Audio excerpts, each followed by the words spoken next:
Hello and welcome to the Friday edition of the Post-Gazette Penguins podcast.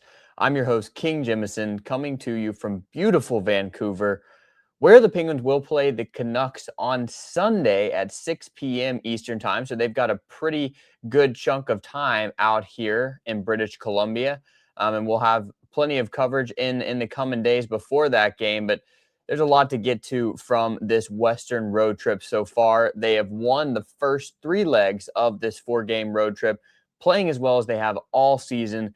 The Penguins are now 10-2-2 since the holiday break. We're going to chat about what we've learned from these games, particularly the Calgary and Edmonton games that happened since we last spoke on this feed on Wednesday. And we're also going to talk about the fascinating post-game availability from Evgeni Malkin Thursday, that being last night, what he said about his future with the Penguins and what he wants to see at the end of this season. So before we get to that, we want to remind you that this show is presented by FanDuel, where you can bet on all the NHL action. Tonight, there's an ESPN game between Tampa Bay and Chicago. The Lightning are favored at minus 112 odds to win by 2 goals or more. They're actually minus 300 favorites just to win the game. But if you're confident in the white-hot Lightning against a Chicago team that is struggling this season, you can get up some pretty good odds there. And also, as I like to do, want to keep you updated on where the Penguins stand in terms of their playoff odds at FanDuel. They have rocketed up to minus 170. So they're now favored to make the playoffs. It really wasn't that long ago that they were something like plus 300. So the way they played since the holiday break has really changed some minds in Vegas, and I think changed the minds of a lot of Penguins fans as well. So let's talk about these two wins over Calgary and Edmonton, those games being on Wednesday and Thursday, and what we learned. Those two Albertan back-to-back games were incredibly different. They took an entirely different tenor. The win in Calgary was a responsible defensive effort for the Pens, and they got some timely scoring to sort of keep a struggling Flames team at bay. And then the game at Edmonton on Thursday was just an absolute offensive explosion. It was a freewheeling, fast-paced game. Both teams had great chances, but the Pens got the better chances, and they were able to convert them against their old goalie, Tristan Jarry. So a few things that stand out here. Against the Flames, the Pens held Calgary to 1.43 expected goals in that game per Sportlogic. That means that they were really giving up almost nothing. I believe there were just 6 high-danger scoring chances for the Flames all day, and Stuart Skinner held them to just 1 goal. Another fantastic effort from him. And then the other story of the game in Calgary was the second line that is just absolutely on fire. Dan Muse has made a lot of good decisions this year, but one of the best was putting Evgeni Malkin on the wing upon his return from injury, with Tommy Novak at the center of a line and Egor Chinakhov on the other side. Now, Kyle Dubas on his radio show at the Penguins Radio Network this week, he spoke about how some of having Malkin at center has to do with difficulty of taking faceoffs coming back from an upper body injury.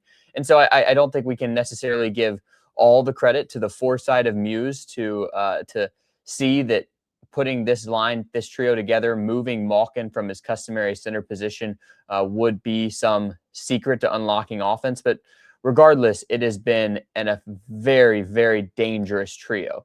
Tommy Novak is a sneaky good passer. He had a really slick goal against the Flames as well. Some fancy stick handling, and then he flipped it over into the net, and that was kind of that was sort of the final nail in the coffin for a game that it never really felt like the Pens were going to lose anyway.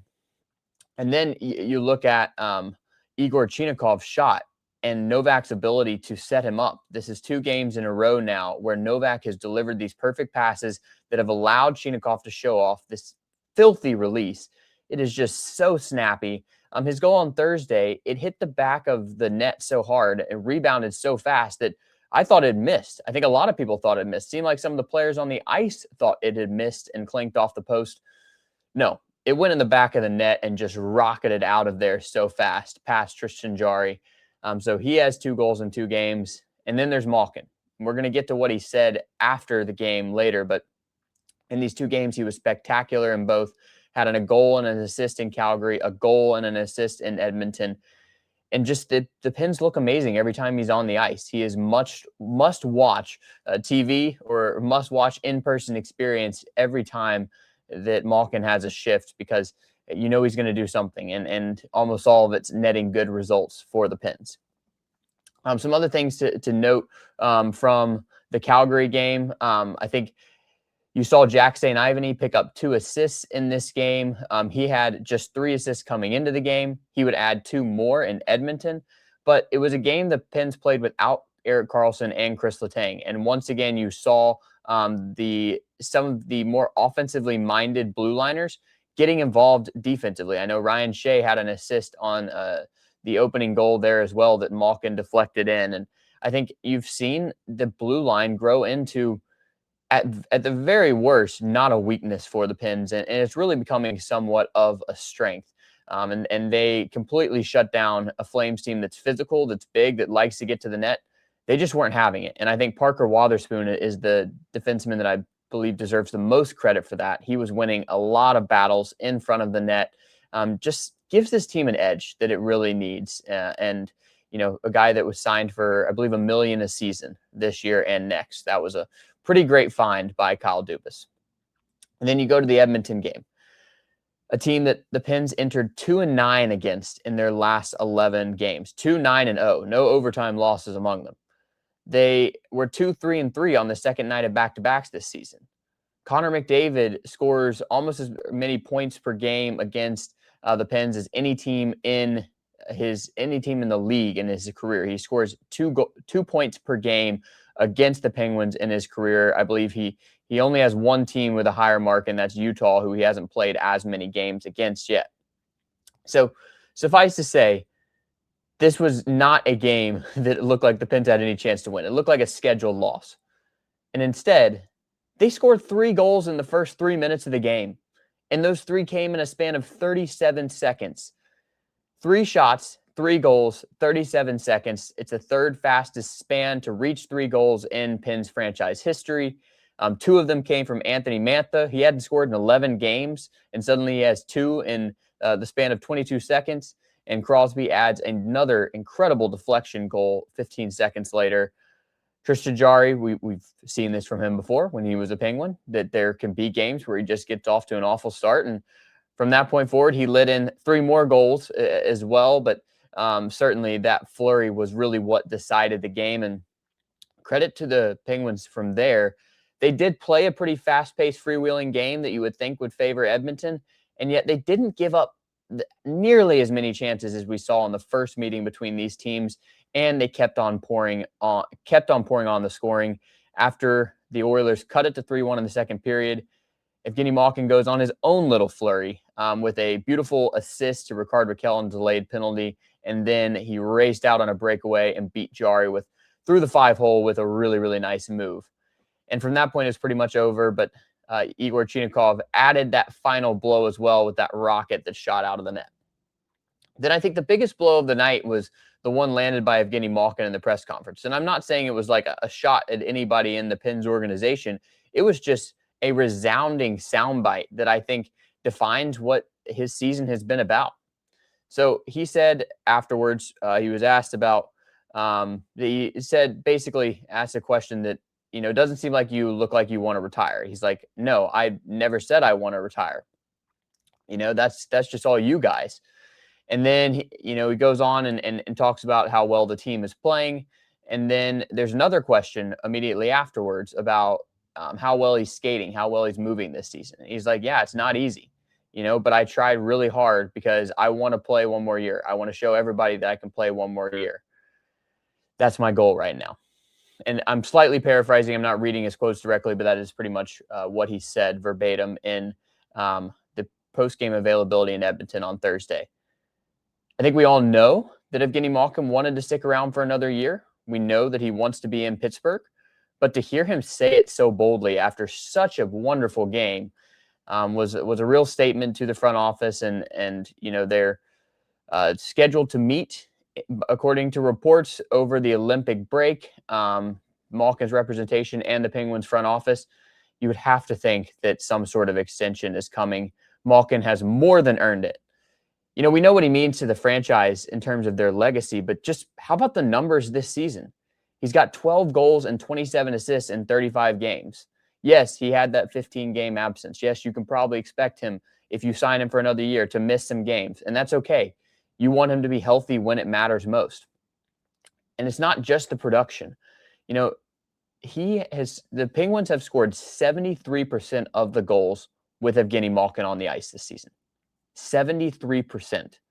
That is third in the league among players with at least 200 minutes played, and he's at more than 600 minutes played. So it's not like I'm arbitrarily picking out this distinction. You know, if you look at guys who play heavy minutes, he has been one of the most impactful in the league, at least in terms of that goals for percentage. The only two guys ahead of him are two Avalanche players, and we know how good Colorado is.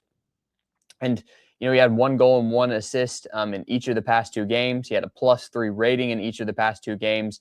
And as I said before, every shift that he's out there, he does something incredible. And it is so much fun to watch, particularly playing with 2 guys that he obviously feels comfortable with. He said they understand each other in Egor Chinakhov and Tommy Novak. You could tell how much he enjoys playing with both of them. So I think that was really the story of the week. The story of a excellent week for the Penguins is Malkin's comments after the game Thursday in Edmonton, declaring boldly that he wants to stay, and that has been a motivator for this season. That, you know, clearly it was something that made him work hard in the offseason, that is a motivator each and every day during the season, that he wants that extra year and to show everybody that he deserves it. He clearly does. I would bet that it is coming, and we'll see at what point it does. But that's going to do it for the Friday edition of the Post-Gazette Penguins podcast. Please like and subscribe wherever you're seeing or watching this, and please subscribe at post-gazette.com to get all of our best work. I'll continue to have a lot more coverage from Western Canada. You know, we got a practice day tomorrow that I'm excited to get to talk to the guys, and then a game Sunday in Vancouver that's obviously the biggest thing going on in the Pacific Northwest that day. It's not. The NFC Championship is happening about 3 hours south in Seattle, but it'll be the biggest deal in the city of Vancouver, at least.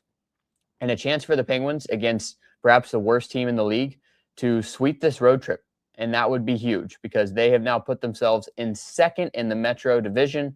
They're at 61 points in 50 games. That is a 100-point pace, folks. 100-point pace, 50 games into the season. And I think importantly, they're now 6 points clear of 4th. So, you know, that they're probably going to toggle between them and the Islanders. The Islanders are just a couple points behind. But, you know, when you look at the gap that they're starting to build, the playoff starts to become a lot more than just a remote possibility. So thank you so much for watching. I'll be back with you next week from Pittsburgh. I hope, if I can get home in this snowmageddon. But we will certainly have lots of Penguins coverage regardless. Thank you for watching and have a great day.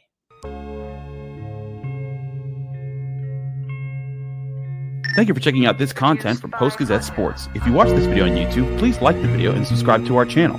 For all of the sports coverage the Post-Gazette has to offer, visit post-gazette.com.